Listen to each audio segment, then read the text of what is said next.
This is problem 16.155. The total mass of the Baja car and driver, including the wheels, is 250 kilograms. Each pair of 58 centimeter radius wheels and the axle has a total mass of 20 kilograms and a mass moment of inertia of 2.9 kilogram meter squared. The center of gravity of the driver and Baja body, not including the wheels, is located at x equals 0.7 meters from the rear axle A and y equals 0.55 meters from the ground. The wheelbase is L equals 1.6 meters. If the engine exerts a torque of 500 newton meters on the rear axle, what is the car's acceleration? Well, what do you think is the main thing that resists the car's acceleration? Why would it not just be infinite? Why wouldn't it just take off like crazy? Because it's got mass, right? So there's some inertia there that will keep it from accelerating. I'm not sure that there's any friction per se, at least no friction acting through distance. I'm going to draw a Baja car as a very simple rectangle with a couple of wheels. I'm going to name some points. They did not, so I'm going to A, B, C, and D. D and A are just at the center of the wheels. Pretty crude drawing, sitting on the ground, and it's going to accelerate. So center of gravity, G, 250 kilograms, bless you.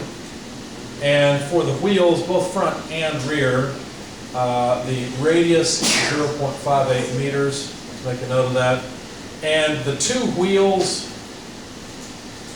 plus axle is all taken into account when we say that the mass of the wheels is 20 kilograms and that the moment of inertia of the wheels is 2.9 kilogram meter squared. Okay, that's true for the front and back, so we'll just leave it at that. Of course, this is a simplified model of a vehicle, of the Baja vehicle. 0.7 meters is the spacing between the center of gravity and rear wheel, and then 1.6 meters is the wheelbase length. That leaves a spacing of 0.9 meters between the front wheel and the center of gravity. And then, of course, as they said, the center of gravity is up at 0.55 meters. They may have given us some of these in centimeters. I don't remember. I just worked it out and converted to meters immediately. I'm going to use the typical XY coordinate system with counterclockwise as positive, which would be a positive z-axis coming out of the board with the right-hand rule. All right, so we know, last thing, there's a torque of 500 newton meters acting on the rear wheel. Now, this is where things start to become a little bit confusing because that torque is an internal torque, isn't it? How's it possible? I mean, this torque is applied from the body onto the wheel. So the wheel applies an equal and opposite torque. So how is it that the car takes off at all? Internal forces don't affect things, right? I mean, if you think about a three-body diagram of the wheel and the body, there's force from the body onto the wheel, force from the wheel onto the body, but that doesn't cause the wheel and body to accelerate. How is it possible that this torque, which seems to be an internal thing, causes the vehicle to accelerate? Well, there is actually friction. In fact, if we were to take a three-body diagram of the rear wheel, I think you'll agree with me when I say that there are actually several forces and a torque acting on the rear wheel. I don't know how much weight the body applies to A, but basically whatever the bearings are applying to the axle of the wheels, I'll just call it W sub A. There's bound to be some force in the horizontal direction, some force in the vertical direction, AX, AY, and maybe AY and WA would be the same thing. I don't know. I don't really care. Here's what I really care about. There must be some friction force acting on the wheel. Now, this friction force is not a slipping friction force. This is a static friction force. I'm assuming the wheels are not slipping. Okay? And if I were to consider the kinetic diagram,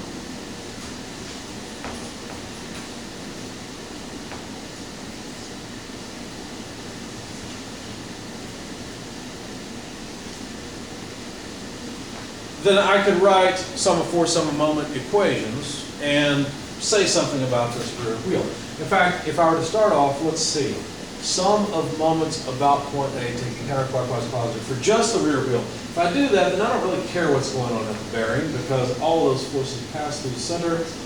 So does the normal force. The only force of interest then would be the friction force. and the friction force causes a positive moment, F times R, right? Where R would just be the radius of the wheel. And then the torque is a negative torque, but the right-hand side is not zero, is it? Because this wheel now has inertia. In fact, the right-hand side of this equation would just be I alpha W. Because look, there's some dynamic effect here. There's some rotational inertia I that I have to take into account. Right? Now, looking at this, I might say, you know, I'm not really interested in how fast the wheels accelerate. There must be some relationship between how fast the center of mass accelerates linearly and the wheel accelerates angularly. Okay? That's a kinematics thing. So if I write acceleration point A equals acceleration point B plus the relative acceleration of A with respect to B, what I'm doing is I'm trying to come up with a relationship between the acceleration of the center of the wheel and the acceleration of the point on ground using the relative acceleration between the two. Now, in what direction do you think that point A can accelerate? Will it accelerate upward or downward? No, as a matter of fact, we know that that's zero, right? The wheel's not coming off the ground, okay? So, we know that on the left-hand side, this acceleration would just be an acceleration in the horizontal direction, I. Okay? So I've inherently made a note to myself that the acceleration at that point in the j direction is zero. How about the acceleration of point B? Can point B, which is on the ground, accelerate right or left at this instant? No, because it has to maintain contact with the ground. If we were to start accelerating horizontal, if we were to accelerate, we'd have to gain some velocity, and that means there would be slippage. We're assuming no slippage.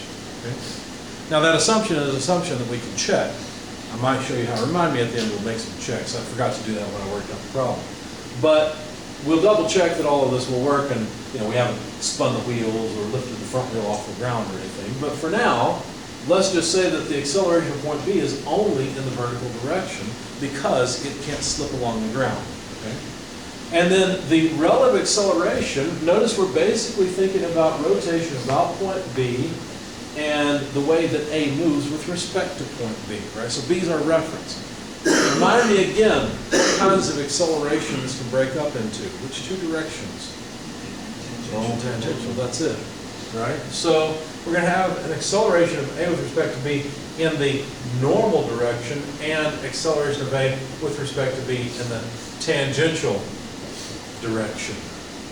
Now, which way is the normal direction? What do I mean by that? Well, B is the reference, and I'm looking at how point A moves relative to B. So the normal direction would be like this, right? Because you realize that point A is going to start moving that way. So that defines the tangential direction. Positive direction of velocity defines the tangential direction. So point A, with respect to B, will have a normal direction pointed towards B. So this is going to be, you know, part of a J component. But it turns out I don't care about the J component. I'm just going to put an arrow here indicating that I know the direction of this normal acceleration is vertical. And it's vertically down. But the tangential acceleration I'm going to write as alpha cross R from B to A. Okay? And then, if I think about alpha cross R, well, alpha is going to be a K direction vector. R from B to A is a positive J direction vector. K into J is negative I. You see that? So this term is going to be in the negative I direction. So let's just look at the I components. On the left-hand side, we have the acceleration of point A equals not this, because those are both in the J direction. This is in the negative I direction. It will simply be negative alpha R BA. The negative sign came from the cross product. The magnitudes alpha R BA came from their vectors, respectively. Okay? All I'm doing is kinematics. So basically what this says is the acceleration of A in the x direction, because that's what this was, equals negative alpha, and I guess this would be alpha of the wheel, RBA.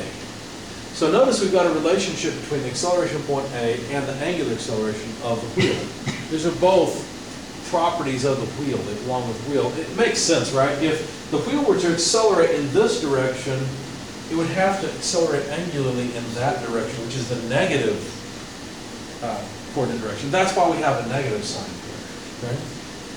So, what I'm going to do is rearrange this and solve for the angular acceleration as negative acceleration in the horizontal direction. I'll just call this a sub x, because that's what I called it before, you see. So a sub x divided by r, where r is the distance from b to a, but we already called it r earlier, okay? I just need the magnitude now. Okay? Why would I do that? So that I can replace this with something I actually care about. I care about the acceleration in the horizontal direction. I don't really care about the angular acceleration. Let's make a note that the angular acceleration of the wheel is negative acceleration in x direction over r, so we don't forget it, okay? All right, now let's see what's left. So all of this was just kinematics. It was just the study of motion in order to relate linear and angular accelerations. Okay? All right, so let's keep playing with this equation and see what we can come up with. Let's see. I made the substitution. Then what I did is I solved for the friction force. So if we move this term to the other side, we have what? T minus Iax over r from that term, all divided by r. So maybe we could write this as T over r and Iax over r squared. Okay? I'm going to call this equation 2 and hang on to it for just a second, because notice I'd like to get Ax, the torque, the radius, and the moment of inertia, the mass moment of inertia are all known, but the friction force is not known. Okay? So next I'm going to take an overall free-body diagram of the vehicle. To make life easier, maybe what I should do is put the free body diagram up here in a different color. So there's our friction force that we had before. That's certainly a force on the overall body. We'll have a normal force at the rear wheel, a normal force at the front wheel. I don't really care what its magnitude is, but if you think about the front wheel, what's going to happen? Well, let me pause on my free body diagram for the overall and make a front wheel free body diagram that will look a whole lot like what I had last time. Now the front wheel will have some normal force. There's going to be some, force in the horizontal vertical direction, so a dx, dy force, all that could accommodate the weight from the front end of the vehicle on the vehicle, on the front axle, sorry, the weight of the front of the vehicle on the axle. But there will also be a friction force backwards on the front wheel. Now, why is there a friction force in the reverse direction? Well, if we try to accelerate the front wheel, it's going to have to start rolling. It's going to have to start rolling forward. How will it do that? By this friction force. There's nothing else powering it, you see? So when we draw our M, it's the mass of the wheel, of course, acceleration in the x direction, mass of the wheel, acceleration in the y direction, realizing that there is no acceleration in the y direction. And we write our I alpha wheel. We can reuse some of the things, the symbols we did before, because think about it, if these wheels don't slip, then their angular accelerations, well, angular accelerations will be the same. And of course, they're tied to the body. So the body and the two, the front wheel and the back wheel, they're all going to accelerate horizontally in the same direction, unless the thing's coming apart. Unless it's a Buster Keaton movie, right?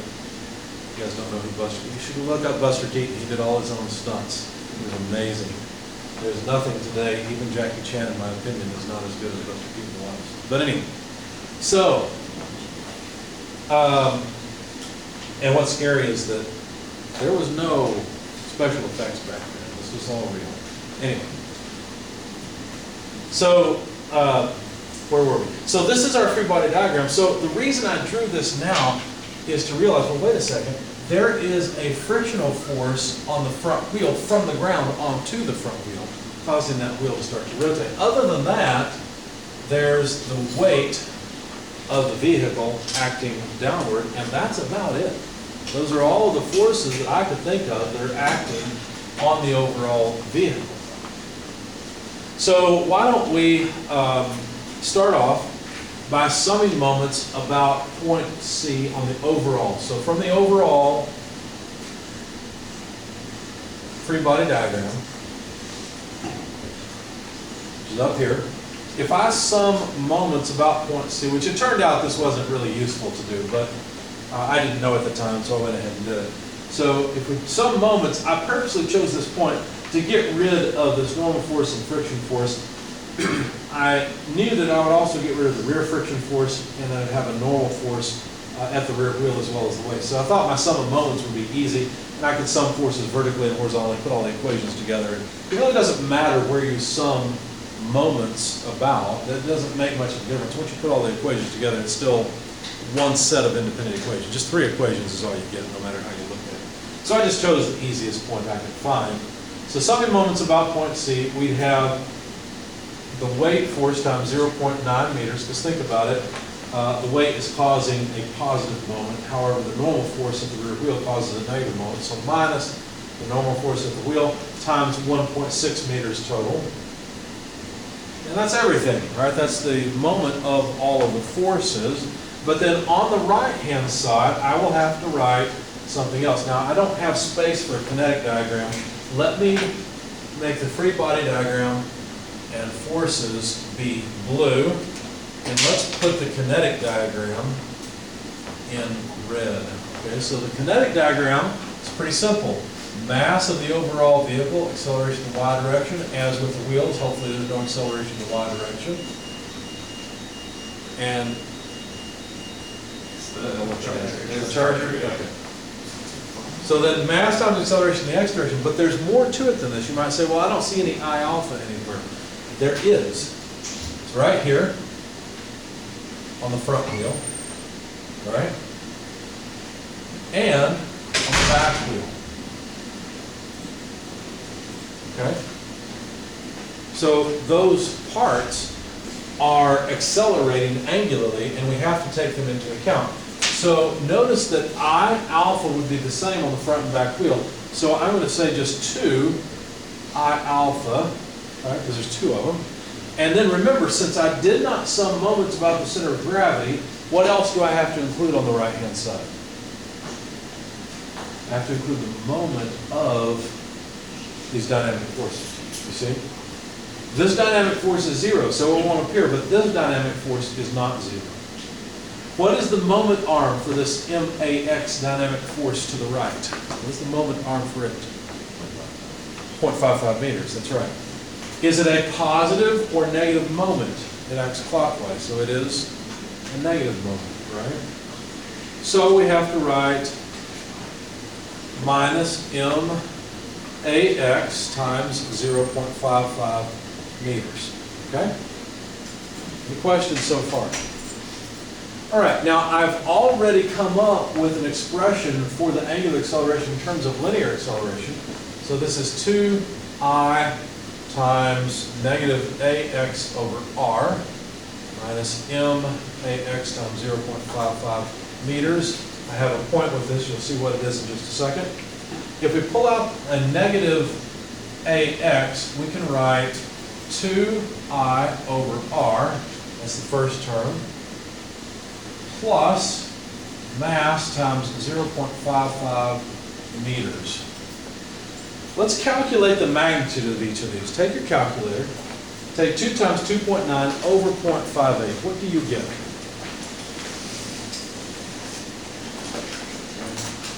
You get 10, that's right. What are the units?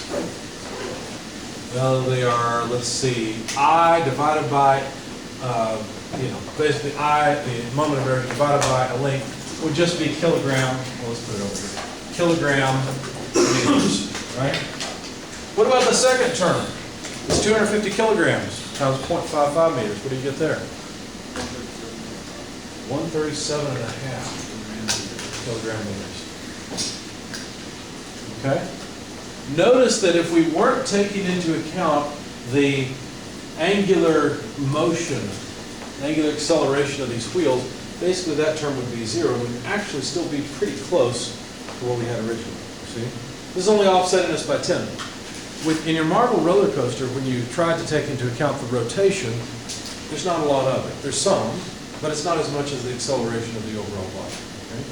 Anyway, so continuing, I left this equation alone at that point, and I said, well, I'm going to sum forces in the vertical direction, and that was pretty simple. The normal force at the rear wheel plus the normal force at the front wheel minus the weight had to be equal to 0 because the body wasn't accelerating, or hopefully is not accelerating up or down. Subbing forces in the horizontal direction, though, is a little bit more interesting. There's the forward friction force at the front wheel and the negative friction force, pardon me, there's the forward friction force at the rear wheel and the negative, or the rearward friction force at the front wheel. That's equal to the mass of the vehicle times the acceleration in the horizontal direction. And so at this point I thought, well, I've got equation 2, so I'm going to go ahead and plug that in here. And then I'll deal with the friction force at the front wheel using a free body diagram of the front wheel. Okay? Now where do I want to put this? Let me put it here, because what I'm going to do is plug in for the rear friction force. I'm going to plug that in here. So let's just put those two together, then we won't need equation 2 anymore. So we'll just write T over R minus IAX over R squared. That's all of this to replace that, minus friction force at the front wheel equals mass times acceleration in the horizontal direction. Okay? So, get rid of this because we won't need the force in the vertical direction sum itself. Now, hopefully, I've got some space for dealing with the free body diagram of the front wheel. All right, so for the front wheel, I'm going to sum moments about point D. Why? Because I really don't care about this normal force or these forces, right? What I care about is how the friction force is causing angular acceleration. Because if I could relate those two together, then up here I could plug in this in terms of angular acceleration, and I know I can plug in something to get rid of angular acceleration in terms of linear acceleration. So basically I'll take this all the way from a friction force at the front wheel to a linear acceleration. And then all of the terms in the equation will have linear acceleration, and I can solve for the linear acceleration. Okay? That's the thought process here. So let's sum moments about point D, taking counterclockwise as positive. Okay? In this case, let's see, we've got the friction force acting in the negative direction, so that's clockwise moment, so it's negative friction force at the front wheel times its moment arm equals I alpha of the wheel. Okay? Now I'm going to go ahead and make the substitution here for the linear acceleration, so we'll write minus AX over R. And then solve for the friction force. So the friction force at the front wheel, notice there's a minus sign on both sides, would just be IAX over R squared. Okay? So now if we take that and plug it in, we don't need this anymore. Take that and plug it into our equation here, T over R minus IAX over R squared, minus the friction force, but that is another IAX over R squared equals MAX. So now we're really rolling. Let's continue. T over R equals MAX plus 2 IAX over R squared. You see what I did? I just put these two together and moved them to the other side. Why did I do that? Because I want you to see something. I want you to see that the effective mass of the system is not just the 250 kilograms of mass. It's also 2I over R squared.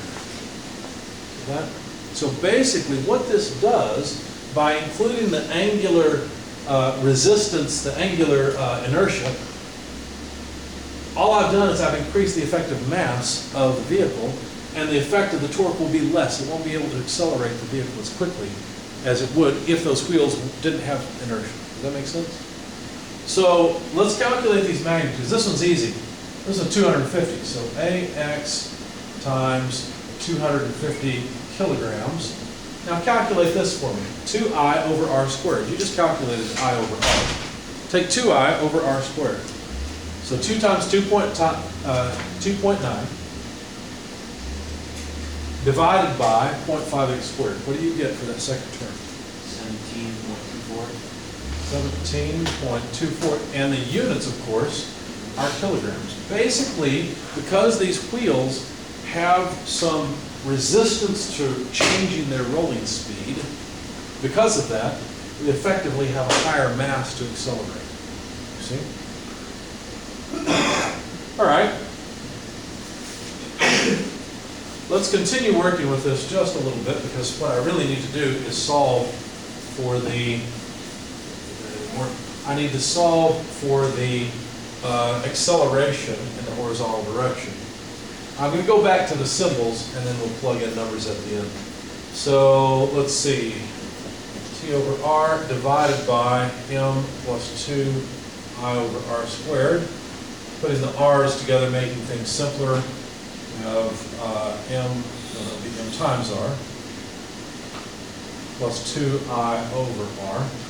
When I plugged in all of the numbers, I got 3.226 or so. What would the units be?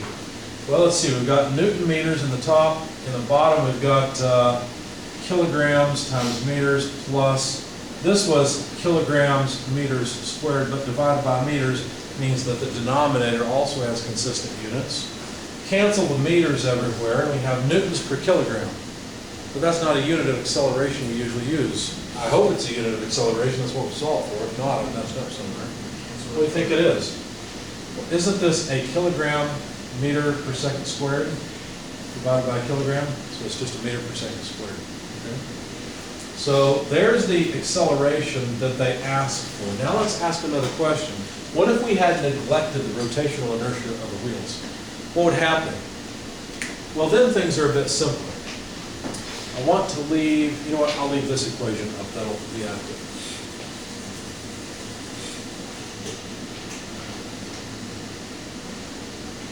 Well, then we can look at a free body diagram of the wheel, and the interesting things are these. We're going to sum moments about the center, so all of the forces that act through the center are irrelevant. So if we sum moments about the center, taking counterclockwise as positive, we get something very simple here. That is torque equals friction force times radius, or in other words, the friction force is torque divided by radius. Because if the wheel has no resistance to changing its angular motion, no inertia in other words, then, well, I guess I should write this all the way out. It's actually some moments. We'd have negative t plus F times R equals 0 because there's no angular inertia, right? If we write I alpha, but I is 0, well, then it's just a 0 on the right-hand side. So that's how the friction force would come out. If we look at an overall free body diagram and consider the interesting forces, which are just the friction, that's what causes acceleration. So when we sum forces in the horizontal direction, we would get just the friction force causing the acceleration of the vehicle. But since we know that the friction force is T over R, then we can say the acceleration in the horizontal direction will be equal to T over mr. Does that look familiar? Right there. The only extra piece is that 2I over R. Right? Again, showing that we've just got a little bit larger effective inertia. That's all. Okay? And if you calculate, I mean, you can go through and plug in numbers. This is simple. It comes out 3.448 meters per second squared. So you notice that this acceleration is pretty close to the acceleration with the inertia. Okay? Not much difference. Now, something I didn't do, we'll have to do at the board together. I'd like to know if all of this is practical. Unfortunately, I have erased my equation that had the sum of moments, and I think I'll need it. Because I'd like to go ahead and solve for the normal force. I think we've got enough space. I've got the equations written down. You'll recognize them. So let's keep in mind that the acceleration in the horizontal direction is 3.226 meters per second squared. Just because we can, when we may need it, it may make life easier. Let's calculate this. So 3.226 divided by 0.58 comes out to what? And that'll give us the angular acceleration of wheels. It's going to be about 2 times that. It'll be negative.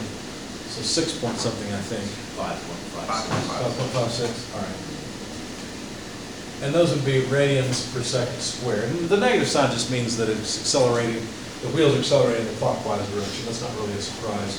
But remember that I had a normal force and a friction force. And notice they did not give us a friction coefficient. Most of the time when we have a situation like this, we'll write friction equals mu m, right? But we don't know that. We don't know that the friction limits have been exceeded or we're even at the limit of friction. It's possible that the friction coefficient could give us even more friction and we could accelerate even faster if we applied more torque. It's possible, on the other hand, that if we applied more torque, the wheels would just start spinning. right? Because the friction would get it. So let's see how that comes out.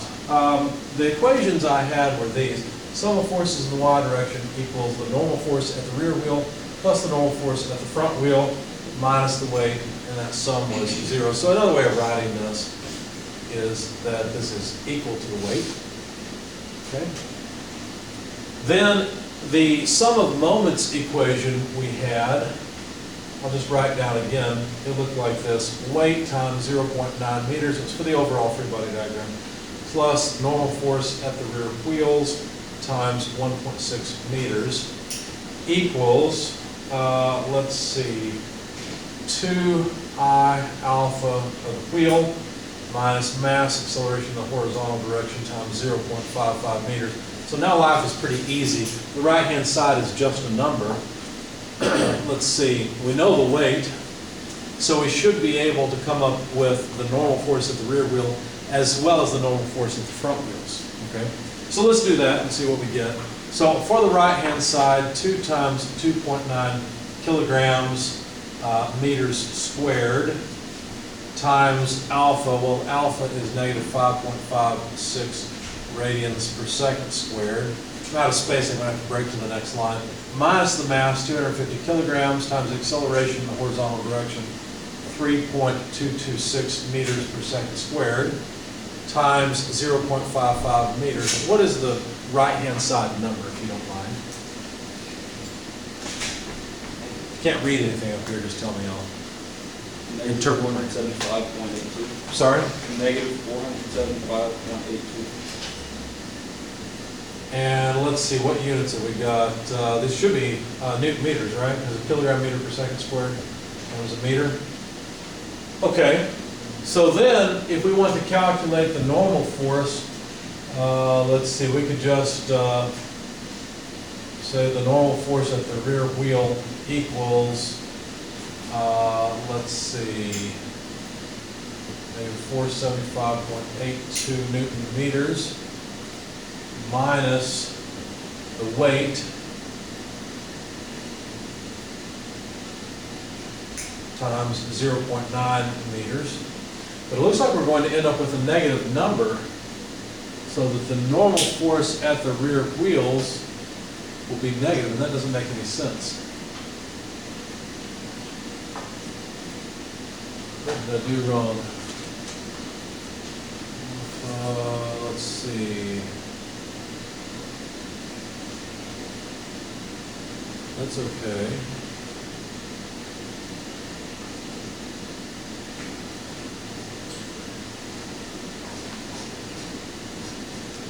Pause for a moment.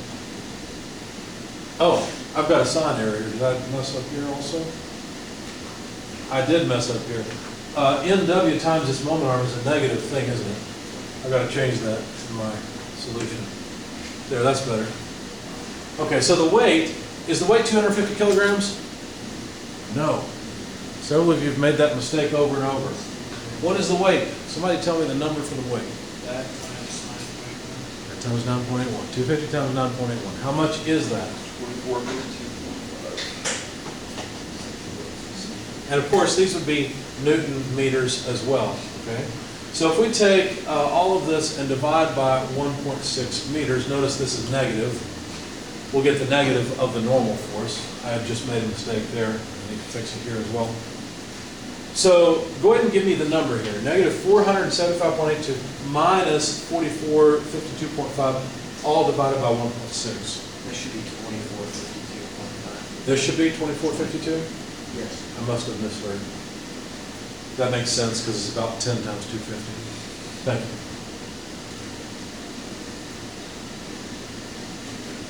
Looks to me like this is about, what, 3,000?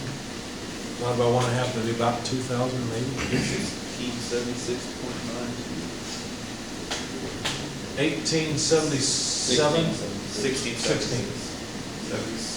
16.9 though, right? Yeah. I'm just going to call it 1677 meters. Now we can figure out the normal force at the front wheels. Because think about it. This is how much weight has to be supported by the wheels. This much is being supported by the rear wheels. The balance has to be supported by the front wheel. That's what this equation says. Right? So just take 2452.5 away from, well, 1677 away from that. What do we get for our normal force at the front wheels? 775. So 776, we round it. Now, why did I do all of that? Well, I'd like to know if it's practical to have as much friction as I need here. Now, on the front wheels, I'm not really worried about that. I'm not really worried about the front wheel slipping. Because if the rear wheel doesn't slip, then the front wheel shouldn't slip. Okay? And if it slips, who cares anyway? That would just make it more fun to drive, right? So anyway,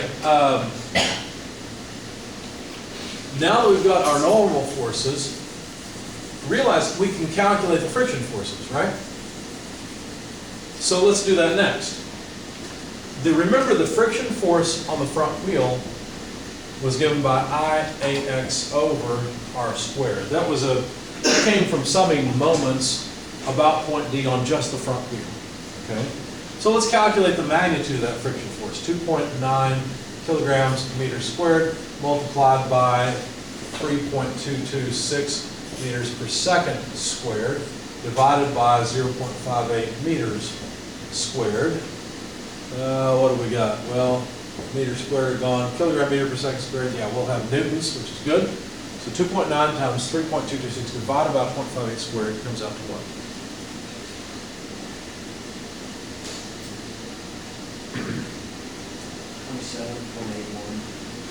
27.81 newtons.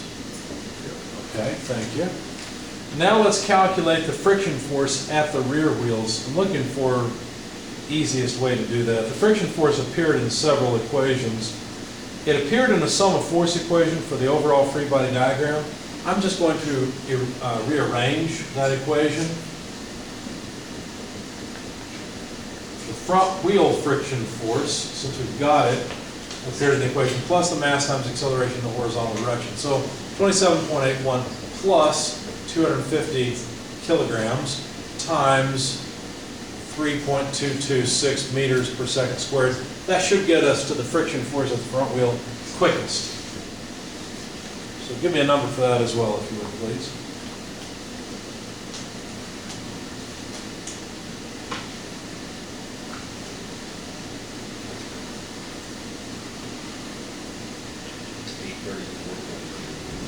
$834.31. Okay, now these are newtons, so are kilograms meters per second squared. So now we've got all of our forces known. Now what?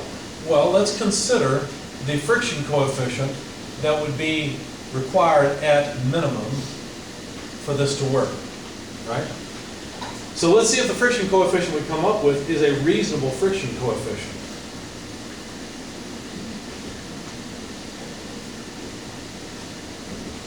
Well, friction at the front wheel, 830, or rear wheel, 834.31 newtons, divided by normal force at rear wheel, 1677 newtons, comes out to how much?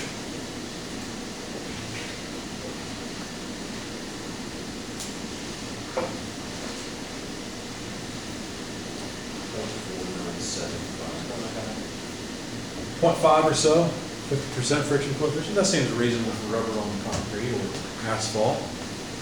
Notice there's something else. We found that NF is a positive number. It's not negative. That means we didn't pop a wheelie. Okay?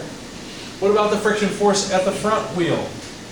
Well, what minimum friction coefficient would be required there? Let's double check. Mu min equals friction force at the front wheel over the normal force at the front wheel.